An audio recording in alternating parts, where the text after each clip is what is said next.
कर्पूर गौरम करुणावतारम संसार सारम भुजगेंद्रहारम सदा वसंतम हृदयारविंदे भवम भवानी सहितम नमामि।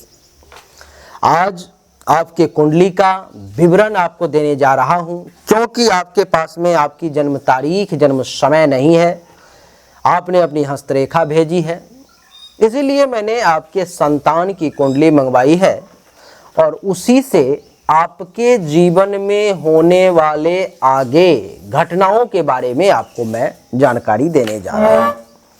क्या होता है कि जब आपकी कुंडली रहती है तो वो 100% गारंटेड जानकारी होती है कि भाई ये जो है तो 100% है, इसमें से 1% इधर उधर घटनाएं चीजें नहीं होंगी।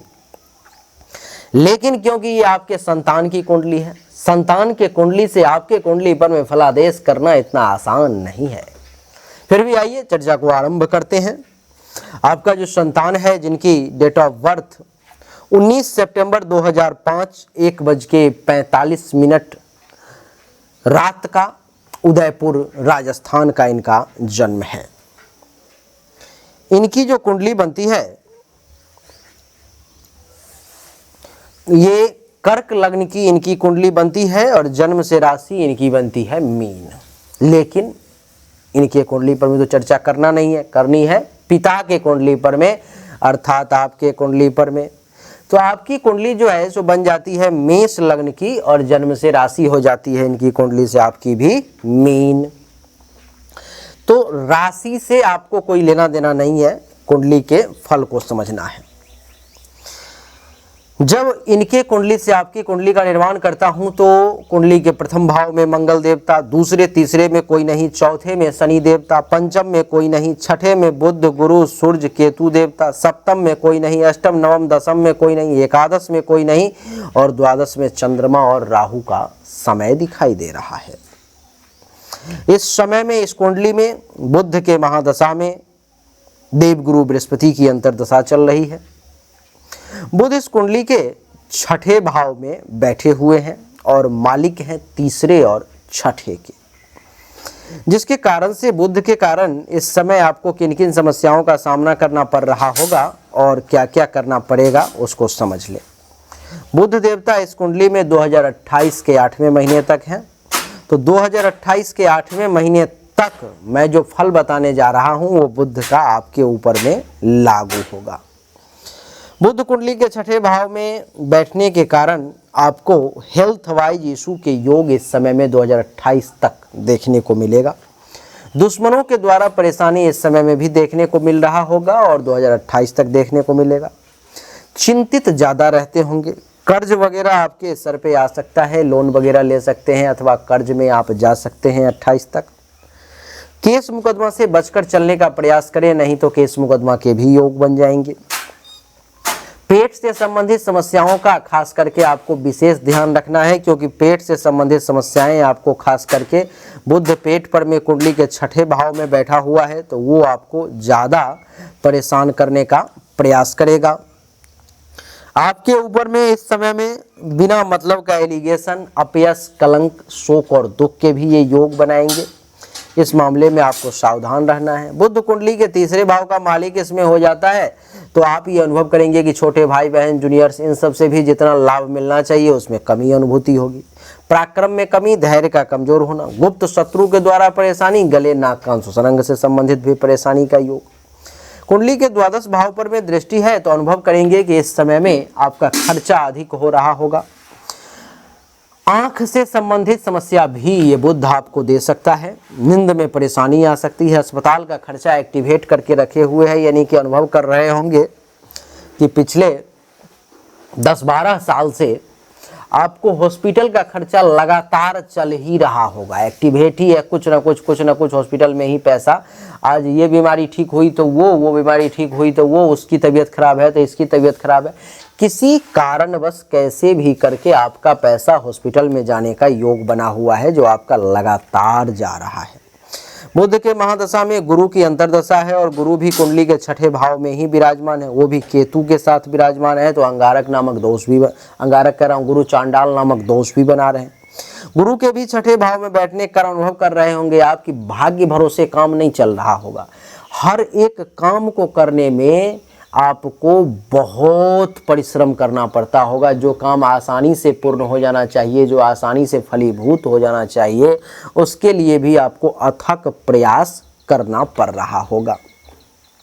धर्म कर्म का कार्य भी करने का प्रयास करेंगे तो ये देवगुरु बृहस्पति इस समय में आपको डिस्टर्ब करने का प्रयास करेंगे, क्योंकि वो मारक अवस्था में आ गए। लोग सुनेंगे तो कहेंगे देवगुरु वो भी धर्म के काम में विरोध। हाँ, देवगुरु और धर्म के काम में विरोध करने की आपको कोशिश करेंगे। 2025 के दिसंबर तक देवगुरु हैं और बुध 2028 के अगस्त तक है। तो बुध का जो फल बताया हूँ वो 2028 के अगस्त तक है और जो अभी देवगुरु का फल बता रहा हूँ वो 2025 के दिसंबर तक है। तो छठे भाव में बैठे हुए हैं तो ये भी आपको हेल्थ वाइज इशू, कर्ज, चिंता, केस मुकदमा, लड़ाई झगड़ा, दुश्मनी। पंचम दृष्टि दसम भाव पर में तो काम धंधा अच्छा न चलना, पद प्रतिष्ठा मान सम्मान में कमी के योग। सप्तम दृष्टि द्वादश भाव पर में तो खर्चा ज़्यादा, धनहानि, अस्पताल खर्चा एक्टिवेट, आंख से संबंधित परेशानी। नवम दृष्टि द्वितीय भाव पर में तो जमा पूंजी को खर्च करने का प्रयास, परिवार में टेंशन तनाव के योग, वाणी में दोष की स्थिति और भाग्य भरोसे काम ना होने देना। इस स्थिति में देवगुरु बृहस्पति अभी आपके लिए विपरीत फल दे रहे हैं। बुध के महादशा में शनि की अंतर्दशा 18/12/2025 से लेकर के 27/8/2028 तक रहेंगे। जब शनि जो है आपके कुंडली के चौथे भाव में आ जाएंगे और दसम और एकादश भाव के मालिक होकर के आपके लिए अच्छा रिजल्ट देंगे। यानी कि 2025 के दिसंबर के बाद अगर आपने बुध का उपाय कंटिन्यू रखा, मैं जो उपाय बताने जा रहा हूं अगर आपने उसे किया तो शनि आपको 25 के दिसंबर के बाद बहुत हद तक अच्छा रिजल्ट देंगे। जैसे कि आमदनी में वृद्धि, लाभ का होना, उपलब्धि की प्राप्ति, मनोकामना की पूर्ति, बड़े भाई बहन सीनियर्स अथवा उनके समान व्यक्ति से लाभ मिलना, काम धंधा बढ़िया चलना, पद प्रतिष्ठा मान सम्मान में वृद्धि, कारोबार में वृद्धि, पिता की संपत्ति, पिता तुल्य लोगों से भी लाभ मिलना, सुख में वृद्धि, माता तुल्य महिलाओं से लाभ मिलना, जमीन मकान गाड़ी अचल संपत्ति की प्राप्ति अथवा इसके सुख के भी योग आपके लिए बनेंगे। और दसम दृष्टि मस्तक पर में रहेगी तो मन थोड़ा सा चंचल और बेचैन भी आपका 2025 के दिसंबर के बाद रहेगा, तो उस मामले में थोड़ा सावधानी रखने की आवश्यकता है। उसके बाद केतु का समय आ जाएगा। 27/8/2028 से 27/8/2035 तक ये केतु देवता रहेंगे। ये केतु देवता आपको बहुत डैमेज करने का प्रयास करेंगे, क्योंकि केतु कुंडली के छठे भाव में है।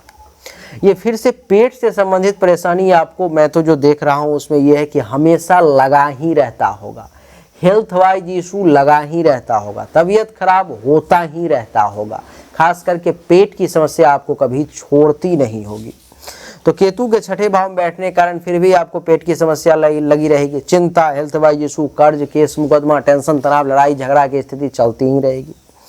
इसकी दृष्टि पंचम दृष्टि दसम भाव पर में तो इज्जत प्रतिष्ठा मान सम्मान में कमी ये भी लाने का प्रयास करेगा।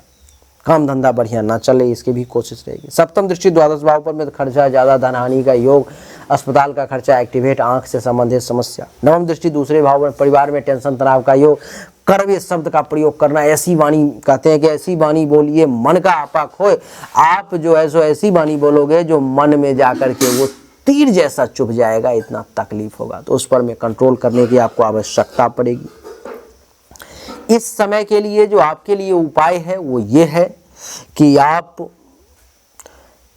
अगर संभव हो पाए तो जल्द से जल्द बुध और राहु, केतु और गुरु इनके मंत्र का जाप करवा लें, चारों ग्रहों के मंत्र का। अगर सक्षम नहीं हो आप तो दैनिक तौर पर में नमो रांग राहवे नमः मंत्र का 10 माला, नमो केंग केतवे नमः मंत्र का 10 माला, नमो बुंग बुधाय नमः मंत्र का 10 माला, नमो ब्रिंग बृहस्पति नमः मंत्र का 10 माला, चारों मंत्र का 10-10 माला दैनिक तौर पर में आप जाप करें, आपके लिए बढ़िया रहेगा। नहीं अगर 10 माला किसी कारणवश हो पाता है तो कम से कम 5-5 माला तो होना ही चाहिए चारों मंत्र, नहीं तो ये आपकी समस्या ठीक नहीं होगी।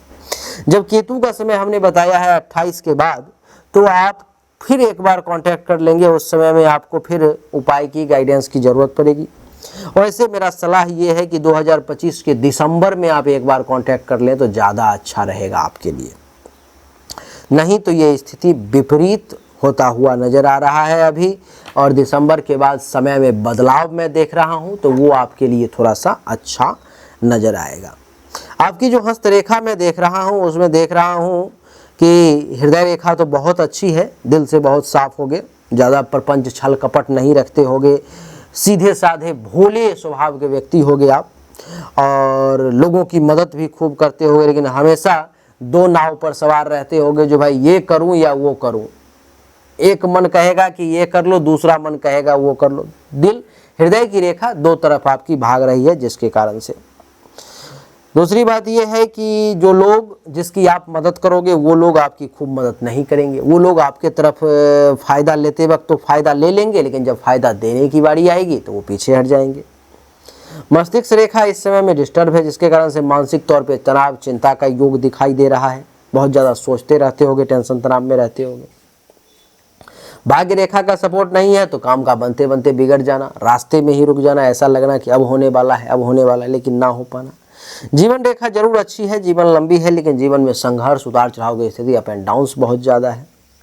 वैसे आपके हस्तरेखा में एक बहुत ही सुंदर त्रिभुज बन रहा है, जो ये दर्शा रहा है कि आपको धन दौलत रुपया पैसा गाड़ी बंगला जो जो चीज़ों की इच्छा है सब आपको प्राप्त होगी, लेकिन इतनी आसानी से नहीं। जीवन बड़ा संघर्ष और परेशानी से आपका है। आपके कुछ प्रश्न हैं, हमने पूछा था, आपने लिखा है कि समस्या शारीरिक कष्ट का है, वो रहेगा अभी आपको। आपने लिखा है पेट से संबंधित समस्या है, वो भी मैंने बताया आपको रहेगा। पिछले 20 साल से आप शारीरिक कष्ट झेल रहे हो, हमने कहा कि हॉस्पिटल खर्चा आपका एक्टिवेट हमेशा रहता होगा, ठीक है। और व्यापार भी आपका सही नहीं चल रहा है, शारीरिक कष्ट दूर कैसे हो सकता है, ठीक है। ये सब आपका प्रश्न है। इसके लिए उपाय वही है कि इस समय में ग्रहों के मंत्र का जाप अगर संभव हो तो ब्राह्मणों के द्वारा करवाओ। दुर्गा सप्तशती का 9 आवृत्ति संपूर्ण पाठ करवाओ। रोगा न शेषा न पहंस तुष्टा रुष्टा तुकामा सकलान अभिष्टान त्वमाश्रितानांग नौ विपन्नरानांग त्वमाश्रितानांग ह्याश्रितानांग प्रियंति। इस मंत्र से अगर संभव हो पाए तो आप 9 आवृत्ति जो है दुर्गा सप्तशती का संपूर्ण पाठ करवाओ। और दुर्गा सप्तशती के पाठ के साथ साथ रुद्राभिषेक हवन ये सब आपको करवाना जो है सो अनिवार्य है। देखिए यार सज्जनों, तो यही जो है सो आपके कुंडली की स्थिति है। आपको इस समय में यही निर्णय लेना है, आपके लिए, बिजनेस के लिए, आपके काम धंधा के लिए, सब कुछ के लिए सही रहेगा। अगर आप इसकी शांति करवाना चाहोगे तो आप एक बार मुझे व्हाट्सएप पे मैसेज कर लोगे अथवा कॉल पे बात कर लोगे, अगर खर्च करने में सक्षम होगे तो, क्योंकि इसमें 70-80 हज़ार रुपये का खर्चा आपका आएगा। नहीं सक्षम होगे तो जो दैनिक तौर पे मंत्र का जाप बोला हूँ उसको आपको 10 माला कंटिन्यू रखना है, उससे भी आपको राहत जो है सुनिश्चित तौर पर में होगी।